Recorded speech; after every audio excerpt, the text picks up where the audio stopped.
Ang Cagayan de Oro City Police Office gyud gipangulan sa atong City Director Police Colonel Dexter Pahi, uban pod ang atong local government of Cagayan de Oro na nangkamot gyud nga makahimo mga lakang kung saon nato ni ang atong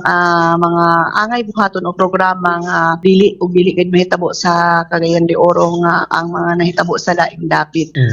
Immediately gyud man sa nahitabo sayod man gyud kita nga ang atong kapulisan sa Cagayan de Oro anaa man gayud sa pag